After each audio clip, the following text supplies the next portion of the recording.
Hola chicos de Archile, esta es la clase de lenguaje y el día de hoy hablaremos acerca del género narrativo. El género narrativo va a ser todo tipo de texto en el que alguien, es decir, un narrador, cuenta, narra o relata algo a alguien en un tiempo y espacio determinado. Por lo tanto, vamos a reconocer como elementos que configuran la narración al narrador, a los personajes, a las acciones, al tiempo y al espacio. El texto narrativo tiene algunas características específicas que lo hacen distinto de todos los otros tipos de texto que existen. En primer lugar, vamos a decir que pertenecen al texto narrativo todas las obras literarias que están escritas en prosa.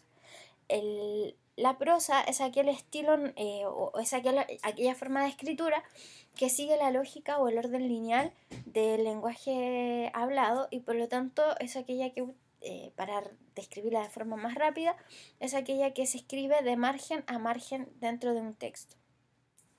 Vamos a ver que toda narración va a responder a una situación comunicativa. La situación comunicativa es el proceso mediante el cual un emisor traspasa información, un mensaje, a un receptor. Y en el caso de la narración vamos a tener que hay un emisor, que es el autor, y ese autor crea un emisor ficticio, que es el narrador. Vamos a tener un mensaje ficticio, que es la historia, que es el mundo que se representa, y vamos a tener como receptor a un lector ideal. La épica es el tipo de texto que es el antecedente histórico del género narrativo. En la épica, el interés estaba centrado en el pasado y en un héroe como un personaje que realizaba hazañas extraordinarias. En el género narrativo, estamos más centrados en los valores y en los valores que representa la sociedad moderna. En el caso del texto narrativo, del género narrativo, vamos a tener que se narra siempre una historia ficticia, es decir, creada gracias al lenguaje, a pesar de que muchas veces podemos decir que el texto se parece o que el texto está centrado o parte de un hecho real o de un evento real, siempre ese evento real va a estar mediatizado por el lenguaje y en ese lenguaje va a haber cierto grado de ficcionalidad, aunque esté inspirado en hechos reales. Luego diremos que el narrador cuenta algo a alguien denominado narratario o lector ideal. El narratario o lector ideal va a ser una persona que no existe, que no ha existido y que no existirá. No se busca que exista porque, según la teoría literaria, el narratario es una persona que comprende a cabalidad, que comprende completamente lo que el autor quiso decir, pero esto ni siquiera el autor puede convertirse en un narratario o en un lector ideal de su propia obra, puesto que cada vez que leemos un texto narrativo, este texto narrativo va a entregarnos una lectura distinta. Porque el texto narrativo no solamente depende de la lectura del texto que está escrito, sino que también depende en gran medida de lo que somos nosotros como lectores y lo que nosotros como lectores vamos a poder interpretar del texto. Finalmente, o como última característica, diremos que el narrador configura un mundo representado, cuyos referentes se pueden encontrar en la realidad cotidiana, como por ejemplo las imágenes en las cuales estamos representando a un hombre que en su fantasía, en su mente, cree ser alguien que no es, un caballero andante. Y en ese caso tenemos referentes que parten de la realidad. Y también tenemos referentes que son creados como si en el texto existieran hadas o existieran unicornios. Son referentes que no existen en nuestra realidad, pero que sin embargo sí existen en la fantasía y han sido creados por la mente creativa de algunos autores. Y el narrador también constituye el relato utilizando los elementos que componen el mundo narrado. Y eso es lo que decíamos hace un rato acerca de que el mundo narrado va a tener personajes que realizan acciones en un espacio, en un tiempo determinado. La narración literaria va a tener una estructura básica.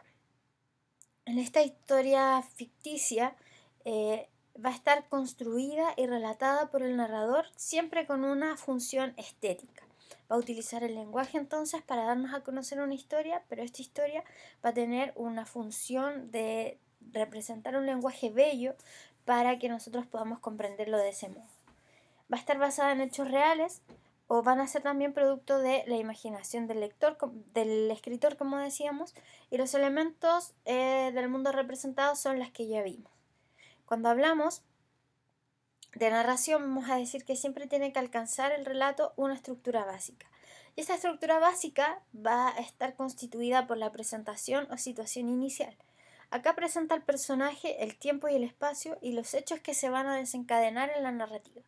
Generalmente nos muestra un estado de las cosas en las que todo está bien, en las que todo está en un orden, en la que todo pareciera que está tomando el curso que debe seguir, pero aparece el desarrollo del acontecer o los episodios. Y aquí vamos a tener que hay alguna situación complicada que se entremete en el desarrollo normal de las acciones y por lo tanto va a establecer un desequilibrio con la situación inicial que se estaba presentando. Entonces el personaje va a tener que realizar distintas acciones, va a tener ciertas metas a las cuales va a querer llegar, a las cuales aspira, y también van a existir obstáculos para que pueda cumplir sus metas y van a acontecer un montón de hechos entre la presentación del relato y el desarrollo del mismo. Y finalmente vamos a encontrar una situación final donde se expone el resultado de las acciones y el final de la historia. Como decíamos, uno de los elementos fundamentales de la narración es el tipo de narrador que nos está contando el relato. Y aquí vamos a ver que reconocemos distintos tipos de narrador. Uno de ellos es el narrador omnisciente, que es un narrador que sabe todo, tiene un conocimiento absoluto de la historia. Entonces decimos o definimos al narrador omnisciente como aquel que tiene conocimiento pleno y total de lo que narra, que conoce en detalle a los personajes porque sabe lo que piensan, sabe lo que sienten, sabe lo que hacen o harán en el transcurso de la historia. Narra con un grado de objetividad mayor y no se compromete con lo narrado. Es decir, es un narrador que mira a los personajes y que no solamente ve las acciones que estos realizan, sino que puede ingresar a su mente, puede saber lo que están sintiendo. Y para ello, el narrador utiliza verbos de sentimientos como en ese momento pensó o en ese momento se sintió triste. Y cuando nos cuenta qué es lo que pensó el personaje, entonces sabemos que es un narrador omnisciente porque sabe incluso lo que está dentro de este personaje. También está el narrador personaje y va a ser un tipo de narrador que participa en primera persona en los hechos que se están relatando. Es un personaje que constituye, que conforma, que está dentro de la trama narrativa y a través de él conocemos la historia. Si la protagoniza, se llamará narrador protagonista, es decir, cuando el narrador cuenta en primera persona algo que le sucedió a él. Pero, de lo contrario, puede ser un narrador testigo.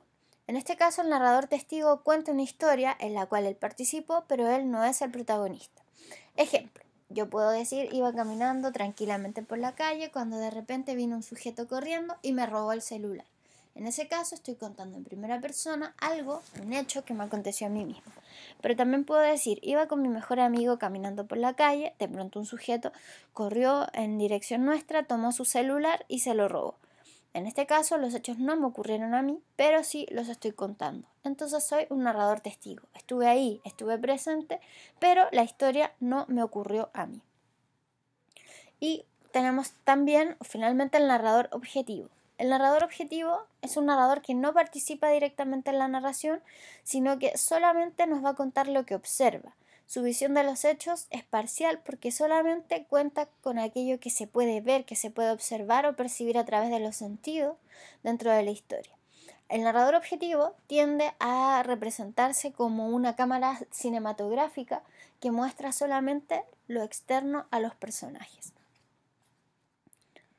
Vamos a tener que otro de los elementos fundamentales de la narración son los personajes. Y dentro de los personajes vamos a reconocer aquellos que son principales. Generalmente en las obras narrativas vamos a tener, o siempre vamos a tener, la presencia de un protagonista. Un protagonista que es quien lleva sobre sí el peso de la trama narrativa. Todos los hechos que ocurren dentro de la narración están en función de ese personaje principal. Y hay veces en que en las narraciones también va a aparecer un personaje antagonista, es decir, aquel que se opone al personaje protagonista, pero a veces este personaje antagonista no tiene que ser necesariamente otra persona, otro personaje, sino que simplemente puede ser una situación compleja que debe enfrentar el protagonista. Luego vamos a tener los personajes secundarios, que son aquellos que ayudan al protagonista o en el caso de que exista un antagonista, ayudan también al antagonista. Y aquellos personajes incidentales son aquellos que no tienen una mayor importancia, una mayor relevancia en el desarrollo de la trama narrativa, pero sin embargo tienen que estar ahí porque cumplen una función determinada y aportan verosimilitud al relato que se está presentando. Dentro de los personajes, ya sean protagonistas o secundarios, vamos a tener personajes planos. Los personajes planos son aquellos que no evolucionan en el relato, es decir, inician la narración siendo de una forma y terminan la narración siendo exactamente de la misma forma. Y están aquellos personajes que se llaman en relieves o redondos, que van a ser personajes que sí evolucionan, que sí cambian, que experimentan una transformación dentro de sus personajes. También el narrador va a utilizar ciertos modos, ciertas formas narrativas para entregarnos el contenido del relato. Y cuando hablamos de los modos narrativos, vamos a hablar de fundamentalmente la reproducción del diálogo o los pensamientos de los personajes. Y en este sentido vamos a tener 3 modos narrativos. Por una parte, o el primero de ellos, es el estilo directo. En el estilo directo, el narrador traduce o transcribe literalmente lo que los personajes dicen. Por lo tanto, nos va a expresar la forma en que los personajes piensan, nos va a expresar lo que ellos piensan, pero a través de las propias palabras del personaje. ¿Cómo reconozco yo el estilo directo? A través de la presencia de 2 puntos, de comillas o de guiones dentro del relato. Veamos un ejemplo. Papá, ¿qué?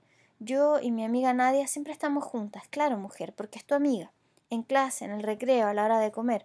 Estupendo, es una niña buena y juiciosa, pero en la hora de religión yo voy a una clase y ella a otra. Entonces, estos guiones nos representan el diálogo entre un padre y una hija de manera directa, sin la mediación del narrador. Además del estilo directo, contamos con el estilo indirecto. En el estilo indirecto, el narrador se encarga de reproducir absolutamente todas las formas de pensar y hablar de los personajes. Por lo tanto, va a seleccionar la información que quiere narrar mediante el uso de la tercera persona gramatical. Al contrario del estilo directo, no transcribe literalmente lo que dice el personaje. ¿Cómo puedo reconocer el estilo indirecto? Porque se presenta a través de un verbo introductorio y una conjunción que. Ejemplo, el personaje dijo, verbo introductor decir, y luego dijo que. Y entonces en ese dijo que puedo reconocer el estilo indirecto. Ejemplo. Él también tenía hambre. Hacía 3 días justos que no comía. 3 largos días. Y más por timidez y vergüenza que por orgullo, se resistía a pararse delante de las escalas de los vapores a las horas de comida, esperando de la generosidad de los marinos algún paquete que contuviera restos de guiso y trozos de carne. No podía hacerlo nunca. Y cuando, como es el caso reciente, alguno le ofrecía las sobras, las rechazaba heroicamente, sintiendo que la negativa aumentaba su hambre. Acá entonces, cuando vemos que todo lo que dice el personaje, lo que piensa el personaje, no encontramos 2 puntos, ni encontramos guiones, ni encontramos las comillas para indicarnos que lo que está diciendo, en verdad, en este caso, lo está diciendo el personaje.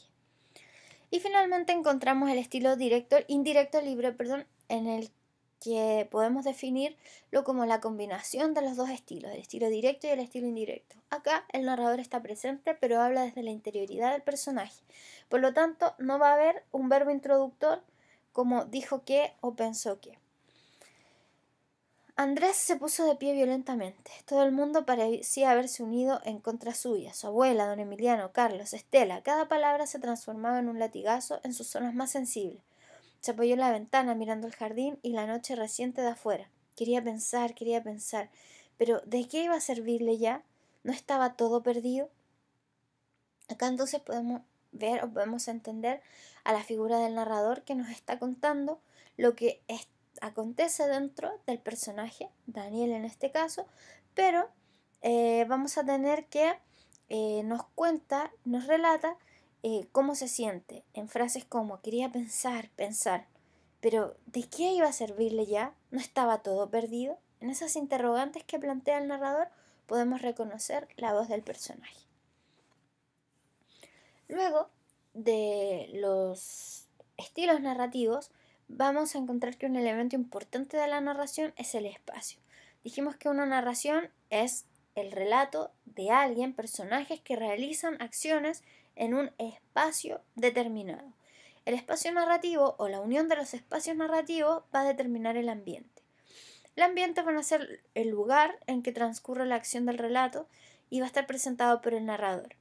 Se define como el entorno donde se desenvuelven los personajes y muchas veces va a tener una influencia o una relación con los acontecimientos. Aquí vamos a comenzar con describir el espacio físico. El espacio físico también es conocido como el escenario y va a ser el lugar o los distintos lugares donde ocurren los actos. Y se van a dividir en dos tipos de espacios. Los espacios físicos abiertos, que van a ser todos aquellos espacios que se encuentran en el exterior, que están fuera, y que para el desarrollo de los hechos le van a dar mayor libertad a los personajes para actuar y cuentan con un lugar para hacerlo. En las imágenes tenemos ejemplos de la película Coco y en ese caso se encuentran en un espacio abierto que es el cementerio de la ciudad. Pero además, como están los espacios abiertos, están también los espacios físicos cerrados, que son los espacios reducidos y pequeños que limitan y entraban las acciones que ejecutan los personajes en la narración. Por lo tanto, cada vez que un personaje se encuentre en un lugar cerrado, vamos a entender que este lugar también está limitando las opciones que tienen los personajes. Y si ustedes vieron la película, van a recordar que cuando Miguel está dentro de su casa, se siente limitado de poder realizar las acciones que quiere realizar, que en este caso es convertirse en un artista, en un cantante específicamente. Pero en el ejemplo anterior, cuando se encontraba en el cementerio, ahí él sí podía liberarse un poco de estas trabas familiares y podía optar por ser quien realmente quería ser. Veamos un ejemplo de espacio físico. Dice, en este tiempo dio el reloj la 1 después de mediodía y llegamos a una casa ante la cual mi amo se paró. Sacó una llave de la manga y abrió la puerta y entramos en la casa, la cual tenía la entrada oscura y lóbrega, de tal manera que parecía que ponía temor a los que en ella entraban. Todo lo que yo había visto eran paredes, sin ver en ellas ni silletas, ni tajo, ni banco, ni mesa. Este es un texto sacado de El Lazarillo de Tormes y acá nos está representando un tipo de espacio. ¿Cuál es el espacio físico en que ocurren los hechos? Es una casa. Y por las características, cuando nos dice que es una entrada oscura y lóbrega y que luego en la casa no hay sillas, ni bancos, ni mesas, podemos entender que es una casa que está a bastante mal traer. También, además del espacio físico, que es el lugar donde ocurren los hechos, vamos a tener el espacio social. El espacio social se va a entender como el espacio cultural donde se manifiestan las ideas éticos y morales, los pensamientos religiosos y políticos, entre muchos más que rodean los hechos que ejecutan los personajes. En este entorno se van a realizar las distintas acciones. El espacio social, además de mostrarnos cuáles son las ideas éticas, morales, los pensamientos religiosos, los pensamientos políticos, nos va a mostrar la visión de la época, de la sociedad determinada en la que se desenvuelven los personajes. En el ejemplo, nos vamos a encontrar, en el ejemplo que veníamos dando con la película Coco, nos vamos a encontrar que la película no tendría ningún sentido si dentro del espacio social, para el grupo cultural al que pertenece el protagonista Miguel, no fuera importante o no fuera relevante la celebración o el festejo de la fiesta de los muertos. Todo lo que se relaciona con este acontecimiento va a ser determinante para poder realizar esta historia. De lo contrario, esta historia no tendría ningún sentido. Ejemplo. La oficina de San Lorenzo del cantón de San Antonio está conformada por el campamento de arriba y el campamento de abajo. A la casa de Olegario Santana, construida como todas las casas de los obreros, de calaminas aportilladas y palos de pino oregón, está ubicada en el último número de la última calle del campamento de abajo. Más allá solo se extiende la soledad infinita de las arenas y la ilusión fatídica de los espejismos del desierto. Acá podemos ver un espacio social también relacionado con la minería y con las complejas circunstancias de vida que debieron enfrentar los mineros en alguna época de la historia de nuestro país. Por eso podemos ver que en el texto subrayado, más allá solo se extiende la soledad infinita de las arenas y la ilusión fatídica de los espejismos del desierto, podemos entender que el espacio social en el que se desenvuelve esta historia es un espacio social de bajos recursos, no solamente económicos, sino que también bajos recursos en cuanto a las esperanzas que tienen estos personajes de poder surgir y de poder salir de esos bajos recursos. Además del espacio físico y del espacio social, nos encontramos con el espacio psicológico. El espacio psicológico es el ambiente espiritual que rodea el entorno y por ende influye en las formas de actuar que entregan los personajes. Este espacio muestra la interioridad de cada personaje en directa relación con sus sentimientos, sean de alegría, angustia, frustración u otros. Entonces, vamos a ver que estos personajes, o dependiendo de eh, del estado emocional en que se encuentran los personajes, es cómo se va a transmitir el espacio psicológico. Entonces, si el personaje se siente un poco, está dudando, se siente con cierta incertidumbre, el espacio social va a ser de incertidumbre. Si el personaje experimenta una sorpresa frente a lo que está ocurriendo, vamos a decir que el espacio psicológico es de sorpresa. Si el personaje está enojado, entonces vamos a decir que el espacio psicológico es de rabia, es de ira, es de enojo, es de frustración. Y si el personaje está contento, pues el espacio psicológico va a ser de alegría, de felicidad. Ejemplo. Imagínate que tienes una herida en alguna parte de tu cuerpo, en alguna parte que no puedes ubicar exactamente y que no puedes tampoco ver ni tocar. Y supón que esa herida te duele y amenaza abrirse o se abre cuando te olvidas de ella. Y haces lo que no debes, inclinarte, correr, luchar o reír. Apenas lo intentas, la herida surge. Su recuerdo primero, su dolor enseguida. Aquí estoy. Anda despacio. No te quedan más que dos caminos, o renunciar a vivir así, haciendo a propósito lo que no debes, o vivir así, evitando ser lo que no debes. En este caso, el espacio psicológico va a ser un espacio de sufrimiento, va a ser un espacio de dolor. Y esa herida se puede entender como una herida física que va a provocar dolor, o también se puede entender como una herida espiritual, como una herida emocional que hiere constantemente al personaje que la experimenta.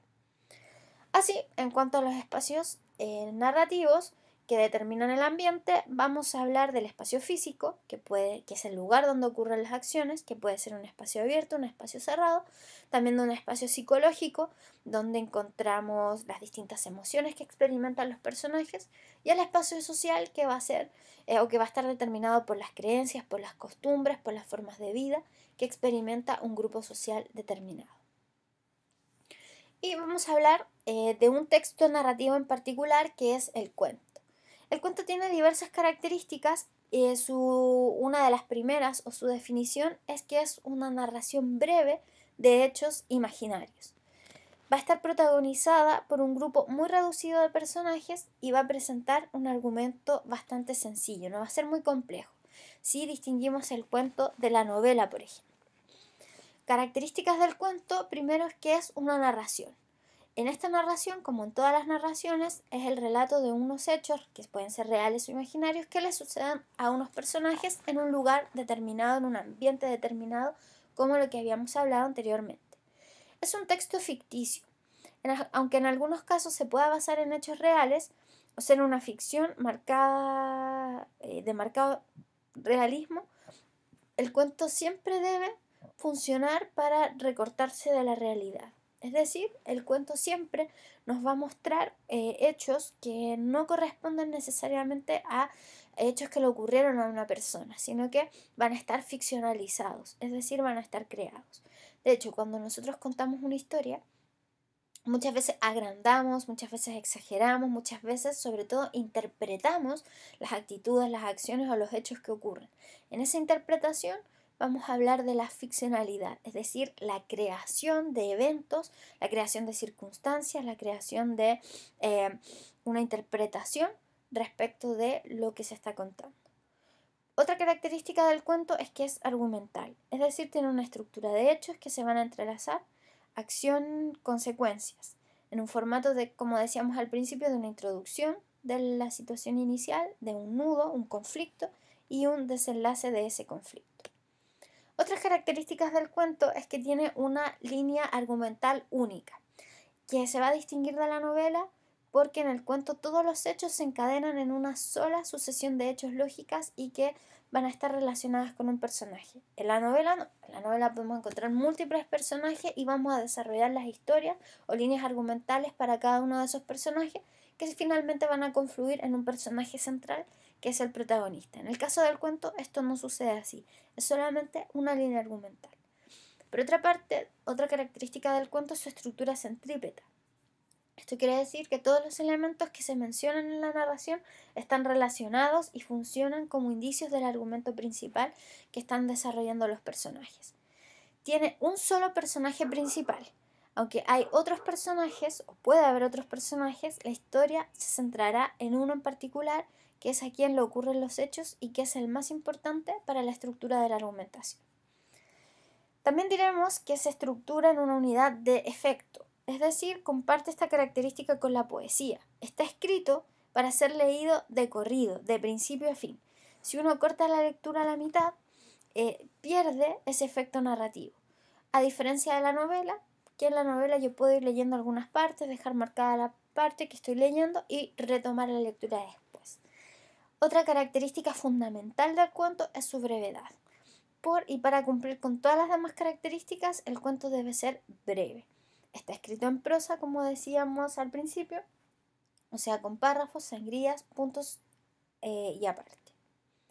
Finalmente, entonces, vamos a decir que el género narrativo relata historias imaginarias o ficticias, que pueden ser, por ejemplo, cuentos, novelas, fábulas y leyendas, están en el mundo real, que se va a relacionar, o podemos decir que en el mundo real encontramos seres, la obra narrativa vamos a encontrar personajes, en el mundo real hay lugares, en la narración hay ambientes, en el mundo real existen hechos que les ocurren a las personas y en la obra narrativa vamos a encontrar acontecimientos o acciones. ¿Cuáles son los elementos que configuran la narración? Vamos a tener al narrador, al narrador, y dentro del narrador vamos a saber que es quien entrega la historia, quien cuenta la historia imaginaria. Puede ser un narrador personaje que habla en primera persona, un narrador testigo que narra en tercera persona un evento en el que él participó o que él observó. El narrador objetivo narra solo lo que ve, como una cámara de cine, y el narrador omnisciente todo lo conoce. También vamos a tener otro elemento muy importante de la narración, que son los personajes, y son seres que pueblan el mundo narrado. Pueden ser personajes principales o secundarios. Y el ambiente lo vamos a entender como la unión del espacio físico, el espacio psicológico y el espacio social, que van a crear la atmósfera dentro de la narración. Los acontecimientos van a ser la sucesión de hechos, porque, como decíamos, el texto narrativo es un orden lógico de acontecimientos, por lo tanto siempre tiene que haber más de un hecho que se suceda en el tiempo. Y finalmente vamos a decir que en el texto narrativo podemos encontrar el diálogo, que es la conversación entre dos o más personajes, y cuando esto ocurre, el narrador utiliza ciertos estilos narrativos, como vimos anteriormente. Los invito a desarrollar las actividades propuestas para la clase y nos vemos la próxima semana.